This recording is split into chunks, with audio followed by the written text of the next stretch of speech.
ಸಾಲ ಮನ್ನಾದ ಬಗ್ಗೆ big update ಬಂದಿದೆ. ಹೌದು, ಅದರ ಬಗ್ಗೆ ಸಂಪೂರ್ಣ ಮಾಹಿತಿ ಇವತ್ತಿನ ವಿಡಿಯೋದಲ್ಲಿ ನೋಡೋಣ. ಅದಕ್ಕೂ ಮೊದಲು ನೀವೇನು ನಮ್ಮ ಚಾನಲ್ಗೆ ಸಬ್ಸ್ಕ್ರೈಬ್ ಆಗಿಲ್ಲ ಅಂತಂದರೆ ಈ ಕೂಡಲೇ ಸಬ್ಸ್ಕ್ರೈಬ್ ಮಾಡ್ಕೊಳ್ಳಿ. ಹಾಗೆ ಪಕ್ಕದಲ್ಲಿರುವಂಥ ಬೆಲ್ ಐಕಾನ್ ಕ್ಲಿಕ್ ಮಾಡೋದನ್ನು ಯಾವುದೇ ಕಾರಣಕ್ಕೂ ಮರಿಬೇಡಿ. ಬೆಳೆ ಸಾಲ ಮನ್ನಾ ಸ್ಟೇಟಸ್ ಅನ್ನ ರೈತರು ಮೊಬೈಲ್ನಲ್ಲೇ ಚೆಕ್ ಮಾಡಬಹುದು. ಹೌದು, ಯಾವ ರೈತರಿಗೆ ಎಷ್ಟೆಷ್ಟು ಬೆಳೆ ಸಾಲ ಮನ್ನಾ ಆಗಿದೆ ಎಂಬುದನ್ನು ಮೊಬೈಲ್ನಲ್ಲೇ ಚೆಕ್ ಮಾಡಬಹುದು. 2018ರಲ್ಲಿ HD ಕುಮಾರಸ್ವಾಮಿ ಅವರು ಮುಖ್ಯಮಂತ್ರಿಯಾಗಿದ್ದಾಗ 1 ಲಕ್ಷ ರೂಪಾಯಿಗಳವರೆಗಿನ ಬೆಳೆ ಸಾಲ ಮನ್ನಾ ಮಾಡಲಾಗಿತ್ತು. ಆದರೆ ಇತ್ತೀಚೆಗೆ ಸಾಮಾಜಿಕ ಜಾಲತಾಣಗಳಲ್ಲಿ ಸಾಲ ಮನ್ನಾ ಘೋಷಣೆಯಾಗಿದೆ ಅನ್ನೋ ಮಾಹಿತಿ ಹರಿದಾಡ್ತಾ ಇದೆ. ರಾಜ್ಯದಲ್ಲಿ ಯಾವುದೇ ರೈತರ ಬೆಳೆ ಸಾಲ ಮನ್ನಾ ಆಗಿಲ್ಲ. ಪ್ರಸ್ತುತ ರಾಜ್ಯ ಸರ್ಕಾರವು ಯಾವುದೇ ಬೆಳೆ ಸಾಲ ಮನ್ನಾ ಘೋಷಣೆಯನ್ನು ಸಹ ಮಾಡಲಿಲ್ಲ.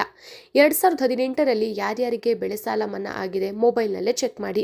2018ರಲ್ಲಿ ಯಾವ ರೈತರ ಬೆಳೆ ಸಾಲ ಮನ್ನಾ ಆಗಿದೆ ಎಂಬುದನ್ನು ಚೆಕ್ ಮಾಡೋಕೆ ಡಿಸ್ಕ್ರಿಪ್ಷನ್ ನಲ್ಲಿ ಒಂದು ಲಿಂಕ್ ಅನ್ನು ಕೊಟ್ಟಿರ್ತೇವೆ. ಆ ಲಿಂಕ್ ಮೇಲೆ ಕ್ಲಿಕ್ ಮಾಡಬೇಕು.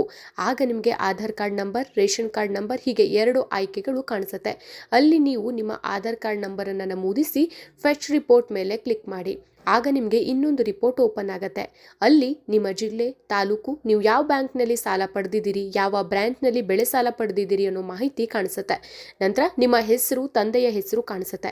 ನಂತರ ನಿಮ್ಮ ಬ್ಯಾಂಕಿನ ಅಕೌಂಟ್ ನಂಬರ್ ಕಾಣಿಸುತ್ತೆ. 31/12/2017ರವರೆಗೆ ನಿಮ್ಮ ಹೆಸರಿಗೆ ಎಷ್ಟು ಬೆಳೆ ಸಾಲ ಇತ್ತು ಎಂಬುದು ಸಹ ಕಾಣಿಸುತ್ತೆ. ನಂತರ ನಿಮಗೆ ಎಷ್ಟು ಕಂತುಗಳಲ್ಲಿ ಬೆಳೆ ಸಾಲ ಮನ್ನಾ ಆಗಿದೆ, ಅಂದರೆ ನಿಮಗೆ ಎಷ್ಟು ಕಂತುಗಳಲ್ಲಿ ಹಣ ಬಿಡುಗಡೆ ಆಗಿದೆ, ಎಷ್ಟು ಹಣ ನಿಮ್ಮ ಖಾತೆಗೆ ಜಮೆಯಾಗಿದೆ ಅನ್ನೋ ಮಾಹಿತಿ ಕಾಣಿಸುತ್ತೆ.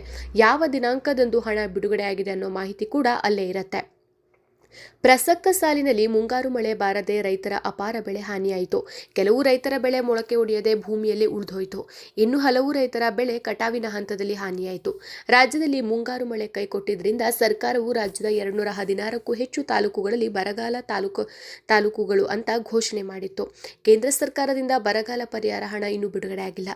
ಹಾಗಾಗಿ ರಾಜ್ಯ ಸರ್ಕಾರವು ರೈತರಿಗೆ ಅಲ್ಪ ಸಹಾಯವಾಗಲಿ ಅಂತ ತಾತ್ಕಾಲಿಕವಾಗಿ 2,000 ರೂಪಾಯಿ ನೀಡಲು ಘೋಷಣೆ ಮಾಡಿದ ನಂತರ ಇತ್ತೀಚೆಗೆ 105 ಕೋಟಿ ರೂಪಾಯಿ ಬಿಡುಗಡೆ ಮಾಡಿದೆ. ಅತಿ ಶೀಘ್ರದಲ್ಲಿ ರೈತರ ಖಾತೆಗೆ ಬರಗಾಲ ಪರಿಹಾರ ಹಣ ಜಮೆಯಾಗುವ ಸಾಧ್ಯತೆ ಇದೆ. ಯಾವ ಬೆಳೆಗೆ ಎಷ್ಟು ಬರಗಾಲದ ಹಣ ಘೋಷಣೆಯಾಗಿದೆ?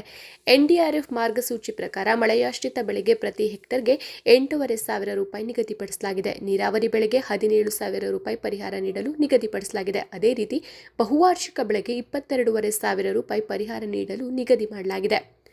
ಬರ ಪರಿಹಾರ ನೀಡಲು ಯಾವ ಷರತ್ತುಗಳಿದೆ? ಬರ ಪರಿಹಾರ ನೀಡಲು ಕೆಲವು ಷರತ್ತುಗಳನ್ನು ನೀಡಲಾಗಿದೆ. ಬೆಳೆ ಹಾನಿ ಪರಿಹಾರ ನೀಡಲು ಯಾವುದೇ ರೈತರಿಂದ ಅರ್ಜಿ ಆಹ್ವಾನಿಸುವಂತಿಲ್ಲ.